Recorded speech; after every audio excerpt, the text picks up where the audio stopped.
13 सीटें कांग्रेस ले गई है। महाराष्ट्र में 13 सीटें कांग्रेस, यहाँ पर टोटल 48 सीटें हैं, तो 13 सीटें कांग्रेस के पास प्राप्त हुई हैं और बीजेपी के पास यहाँ पर 9 ही प्राप्त हुई हैं। और यहाँ पर दोस्तों जो SHSUVT है दोस्तों, उसके लिए 9 सीटें प्राप्त हुई हैं और दोस्तों NCPC है उसके लिए 8 सीटें प्राप्त हुई हैं। SHS के लिए दोस्तों 7 सीटें प्राप्त हुई हैं और दोस्तों कांग्रेस के लिए दोस्तों यहाँ पर एनसीपी इंडिपेंडेंट के लिए दोस्तों 1 सीट और 1 सीट इंडिपेंडेंट के लिए प्राप्त हुई है। दोस्तों इस प्रकार दोस्तों आप देख सकते हैं महाराष्ट्र का डाटा इस प्रकार है। आप कहीं पर भी वीडियो देखेंगे तो दोस्तों आपके लिए गलत डाटा दिया जा रहा है, लेकिन दोस्तों हम आपको विश्वास दिलाते हैं कि यह 100% सिक्योर है और भारत की गवर्नमेंट की वेबसाइट से डाउनलोड किया गया यह डाटा, उठाया गया डाटा है। चलिए बात करते हैं हम नेक्स्ट स्टेट की। तो यहाँ पर मध्य प्रदेश की बात करते हैं तो मध्य प्रदेश में बीजेपी की 29 सीटें हैं। बीजेपी की 29 सीटें में से दोस्तों बीजेपी पूरी की पूरी 29 सीटें ही पर जीत हासिल की है। यहाँ पर दोस्तों किसी भी पार्टी का खाता नहीं खुल पाया है, जो कि एक सोचनीय बात है। बात करते हैं लक्षद्वीप की, तो लक्षद्वीप में एक ही सीट थी जो कि कांग्रेस के पास है। लक्षद्वीप की सीट दोस्तों कांग्रेस ले गई। कितनी कांग्रेस ले गई? लक्षद्वीप में दोस्तों बीजेपी को कोई सपोर्ट नहीं मिली है और कांग्रेस ही चुनाव जीती है। बात करते हैं लद्दाख में, तो लद्दाख में एक ही वोट है और वो वहाँ का क्षेत्रीय व्यक्ति वह सीट को ले जाता है।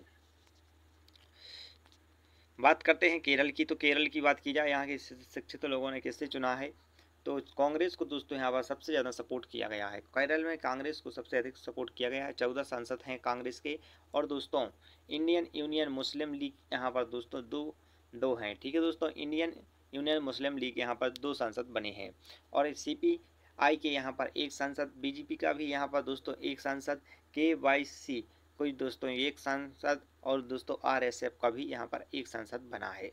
दोस्तों आप देख सकते हैं पार्टियों पर यहाँ पर भी नाम दिए हैं और संख्या दी है। दोस्तों इम्पोर्टेंट डाटा है दोस्तों, हर किसी को यह नॉलेज होना चाहिए। कर्नाटक की बात की जाए तो कर्नाटक में दोस्तों 17 सीटें बीजेपी ने प्राप्त की हैं 28 में से और 9 सीटें कांग्रेस ने प्राप्त की हैं और JDU ने दोस्तों 28 में से 2 सीटें ही प्राप्त कर पाया है। इस प्रकार दोस्तों कर्नाटक का हाल रहा, आप देख सकते हैं। बात करते हैं हम झारखंड की, तो झारखंड में बीजेपी ने 8 सीटें प्राप्त की हैं और JJM ने दोस्तों 3 सीटें प्राप्त की हैं और दोस्तों नेशनल कांग्रेस पार्टी ने 2 सीटें प्राप्त की हैं। अन्य यहाँ पर 1 पार्टी प्राप्त की है। झारखंड में टोटल 14 सीटें हैं, तो 14 सीटों में बीजेपी का अच्छा प्रदर्शन रहा। जम्मू कश्मीर में दोस्तों केवल 5 ही सीटें हैं। 5 सीटों में से 2 सीटें दोस्तों वहाँ की जम्मू कश्मीर नेशनल कॉन्फ्रेंस ले गई है और 2 सीटें बीजेपी को प्राप्त हुई हैं और इंडिया इंडिपेंडेंट को दोस्तों 1 ही सीट प्राप्त हुई है। हिमाचल प्रदेश में टोटल 4 सीटें हैं, तो 4 सीटों पर बीजेपी के खाते में चली गई हैं और दोस्तों यहाँ पर दोस्तों जो कि कांग्रेस के खाते में दोस्तों 0 है और यहाँ पर अन्य पार्टी के खाते में भी दोस्तों 0 है।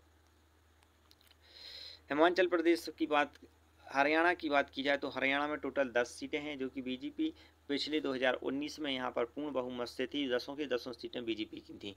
लेकिन अब यहाँ पर ऐसा नहीं है, यहाँ पर कांग्रेस की दोस्तों 5 सीटें हैं और बीजेपी की भी 5 सीटें हैं।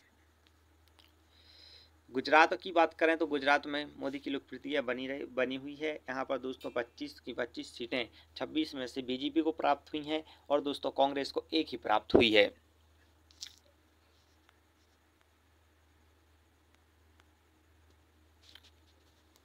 गोवा में मात्र 2 सीटें हैं। गोवा में 2 सीटें हैं, ठीक है, गोवा में 2 सीटें हैं और बीजेपी को 1 ही सीट प्राप्त हुई है दोस्तों। और यहाँ पर दोस्तों नेशनल कांग्रेस पार्टी को 1 सीट। यहाँ की जनता ने 50-50 दिया है दोस्तों। ये रहे थे दोस्तों आपके कुछ राज्यों के परिणाम। आप देख सकते हैं दादर हवेली का हाल भी यही है, 1 बीजेपी 1 इंडिपेंडेंट। यहाँ पर दोस्तों कांग्रेस का कोई दादर हवेली में कोई नहीं खुला है खाता। बात करते हैं छत्तीसगढ़ में, तो छत्तीसगढ़ में टोटल 11 सीटें हैं। 11 सीटों में से बीजेपी के पास 10 सीटें प्राप्त हुई हैं और कांग्रेस के पास 1 ही सीट प्राप्त हुई है। चंडीगढ़ की बात की जाए तो चंडीगढ़ में दोस्तों कांग्रेस को वोट दिया है। बिहार में टोटल 40 सीटें हैं। 40 सीटों में से 12 सीटें JDU को, 12 सीटें बीजेपी को और दोस्तों LGPRB को 5 सीटें, RJD को दोस्तों 4 सीटें और नेशनल कांग्रेस पार्टी को 3 सीटें और CPI को 2 सीटें और 1 इंडिपेंडेंट 1 सीट। दोस्तों इस प्रकार का विवरण रहा है। बिहार के हाल ये हैं, आप देख सकते हैं। असम की बात की जाए तो असम में दोस्तों को टोटल 14 सीटें हैं। 14 सीटों में से दोस्तों मात्र 3 सीट ही कवर कर पाई है कांग्रेस, और UPPL 1 सीट और AGP दोस्तों 1 सीट, और बीजेपी यहाँ पर 9 सीटें ही प्राप्त कर पाई है। अरुणाचल प्रदेश में मात्र 2 सीटें हैं और 2 सीटों पर पूर्ण बहुमत से बीजेपी हावी हुई है। आंध्र प्रदेश में 25 सीटें हैं। 25 सीटों में से TDP दोस्तों 16 और YSP-CP दोस्तों 4 सीटें। बीजेपी यहाँ पर दोस्तों अच्छा प्रदर्शन नहीं कर पाई है, और JNP दोस्तों भी यहाँ पर अच्छा प्रदर्शन नहीं कर पाई है।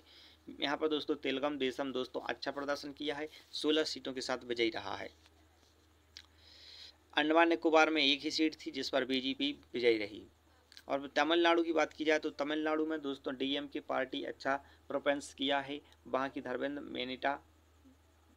धर्वेदा मोनित्रम कोर्डियम है जो दोस्तों वहाँ पर दोस्तों 22 सीटों पर जीत हासिल की है, और कांग्रेस ने भी वहाँ पर 9।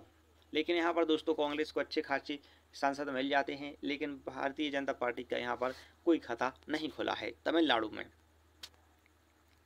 वेस्ट बंगाल की बात की जाए तो वेस्ट बंगाल में जो वहाँ की ऑल इंडिया तृणमूल कांग्रेस है, ऑल इंडिया तृणमूल कांग्रेस दोस्तों 29 सीटें ले जाती है, और बीजेपी को मात्र 12 सीटें ही मिलती हैं, और दोस्तों इंडियन कांग्रेस पार्टी को एक ही सांसद मिलता है। टोटल वेस्ट बंगाल में दोस्तों 42 सांसद हैं। 42 सांसद में दोस्तों मात्र बीजेपी 12 ही प्राप्त कर पाती है। उत्तराखंड में 5 सीटें हैं। 5 सीटों की 5 सीटें दोस्तों बीजेपी के खाते में। ये रहा दोस्तों आपका पूरा स्टेट वाइज डाटा था। आपको पसंद आया हो तो वीडियो को लाइक कीजिएगा, चैनल को सब्सक्राइब कीजिएगा। मिलते हैं नेक्स्ट वीडियो में, जब तक के लिए जय हिंद, जय भारत।